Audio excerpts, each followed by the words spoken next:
નમસ્કાર. ચાલો એક વાત વિચારીએ. એક સામાન્ય દેખાતી વસ્તુ અને એક મોટી ટ્રકની ભારેખમ ટેકનોલોજી, આ બે વચ્ચે કોઈ સંબંધ હોઈ શકે? લાગે નહીં, બરાબર ને? પણ આજે આપણે એ જ રહસ્ય પરથી પડદો ઉઠાવવાના છીએ. આપણે જોશું કે કેવી રીતે એક નાનકડો, સાદો સિદ્ધાંત એકદમ જટિલ એન્જિનિયરિંગનો પાયો બની જાય છે. તો સવાલ એ છે કે એક કાતર અને એક ટ્રકનું સસ્પેન્શન, આ બંનેમાં શું કોમન છે? સાંભળવામાં થોડું વિચિત્ર લાગે ખરું ને? પણ એનો જવાબ સાદા મશીનોની દુનિયામાં છુપાયેલો છે.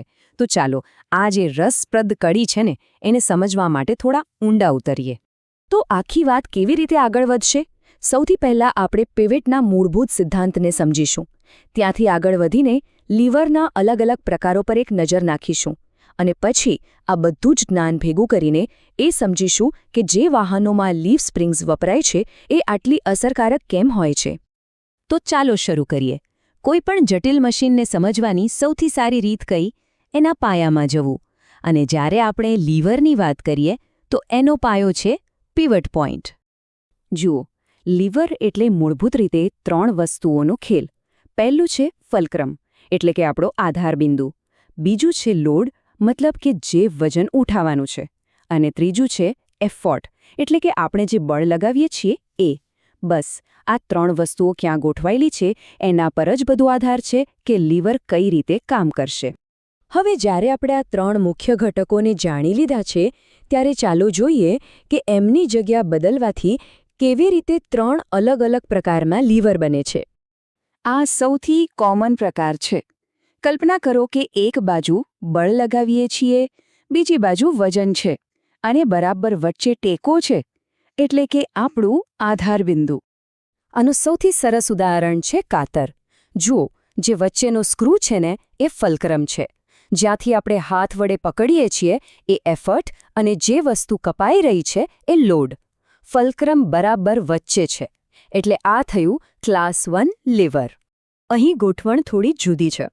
આધાર બિંદુ એક છેડે છે, બળ બીજા છેડેથી લાગે છે, અને વજન એ આ બંનેની વચ્ચે હોય છે.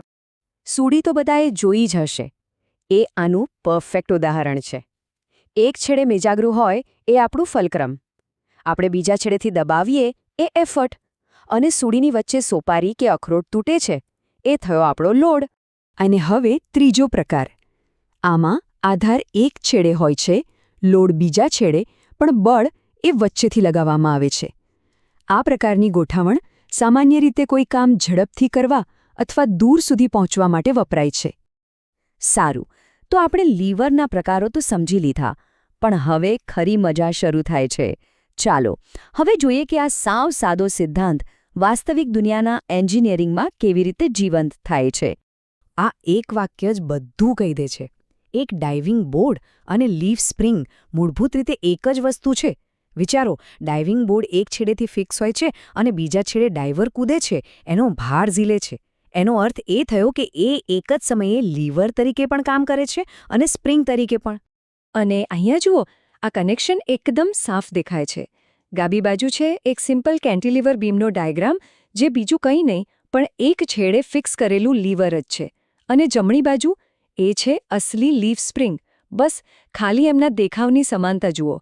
આ જ તો છે એન્જિનિયરિંગનો જાદુ. એક સાફ સાદા સિદ્ધાંતમાંથી કેવો અસરકારક ઉકેલ બનાવી દીધો. તો પછી સવાલ એ થાય કે એક સાદા પાટિયા અને એક હાઈ પરફોર્મન્સ સ્પ્રિંગમાં ફરક શું છે? જવાબ છે એની ડિઝાઇનમાં.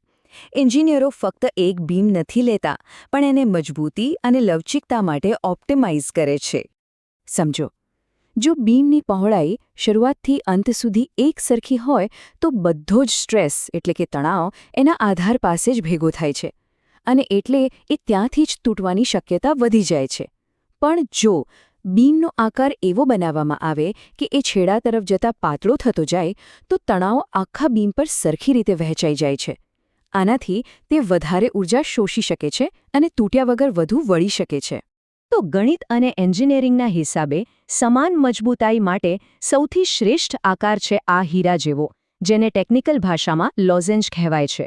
આ આકાર એ સુનિશ્ચિત કરે છે કે બીમનો દરેક ભાગ સરખું કામ કરી રહ્યો છે, કોઈ એક જગ્યા પર વધારે પડતો બોજ નથી આવતો. પણ અહીં એક સમસ્યા છે. આ લોઝેન્જ આકાર થિયરીમાં તો પરફેક્ટ છે, પણ વાસ્તવિક દુનિયામાં એને વાપરવામાં એક મોટી મુશ્કેલી છે. જરા કલ્પના કરો, શું કોઈ ટ્રકની નીચે આટલું પહોળો હીરા આકારનો ધાતુનો ટુકડો ફિટ કરી શકાય? ના, એ બહુ વધારે જગ્યા રોકે અને બિલકુલ પ્રેક્ટિકલ નથી. એટલે જ એન્જિનિયરોએ એક ખૂબ જ હોશિયારીભર્યો ઉપાય શોધી કાઢ્યો. તો એમણે શું કર્યું? એકદમ સ્માર્ટ રસ્તો અપનાવ્યો. કલ્પના કરો કે એમણે પેલા આદર્શ હીરા આકારને લીધો અને એને લાંબી લાંબી પટ્ટીઓમાં કાપી નાખ્યો. પછી શું? સૌથી લાંબી પટ્ટીને સૌથી ઉપર રાખી અને પછી એની નીચે બાકીની પટ્ટીઓને લંબાઈના ઘટતા ક્રમમાં એક પછી એક ગોઠવી દીધી. એકની નીચે બીજી, બીજીની નીચે ત્રીજી, બસ એમ જ. આ સ્લાઇડ પર આખી પ્રક્રિયા એકદમ સ્પષ્ટ રીતે જોઈ શકાય છે. કેવી રીતે એક પહોળા, થિયોરેટિકલ આકારને એક પ્રેક્ટિકલ, કોમ્પેક્ટ અને મજબૂત લેમિનેટેડ સ્પ્રિંગમાં ફેરવી દેવામાં આવ્યો. અને સૌથી ગજબની વાત એ છે કે આમ કરવાથી પેલા મૂળ આકારના બધા જ ફાયદાઓ જળવાઈ રહે છે. અને આ રહ્યું આપણું અંતિમ પરિણામ, એક લીફ સ્પ્રિંગ. જો સૌથી ઉપરની પટ્ટીને માસ્ટર લીફ કહેવાય છે. એના છેડા પર જે ગોળ ભાગો છે એને આઈસ કહેવાય છે, જેનાથી તે વાહનની ચેસી સાથે જોડાય છે.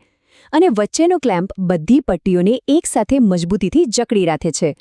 ખરેખર એક સાદા સિદ્ધાંતમાંથી કેવું અદ્ભુત એન્જિનિયરિંગ તૈયાર થયું. તો આપણે એક સાવ સાદા લીવરથી શરૂઆત કરી અને ટ્રક અને ટ્રેનમાં વપરાતી આ જટિલ પણ ખૂબ જ મહત્વપૂર્ણ લીફ સ્પ્રિંગ સુધી પહોંચી ગયા. આ આખી સફર એ જ બતાવે છે કે કેવી રીતે ભૌતિકશાસ્ત્રના પાયાના સિદ્ધાંતોને હોશિયાર ડિઝાઇન વડે અદ્ભુત અને ઉપયોગી વસ્તુઓમાં ફેરવી શકાય છે. આ એવું એન્જિનિયરિંગ છે જે આપણી આસપાસ જ છે, પણ આપણે તેને ભાગ્યે જ નોંધીએ છીએ. તો હવે વિચારવા જેવો પ્રશ્ન એ છે કે આપણી આસપાસની રોજિંદી ટેકનોલોજીમાં આવા બીજા કેટલા સાદા પણ શક્તિશાળી સિદ્ધાંતો છુપાયેલા હશે. કદાચ હવે પછી કોઈ વાહન કે મશીન જુઓ ત્યારે તેની અંદર છુપાયેલી આ બુદ્ધિમત્તાને શોધવાનો પ્રયાસ કરશો. આજે જોડાવા બદલ આભાર.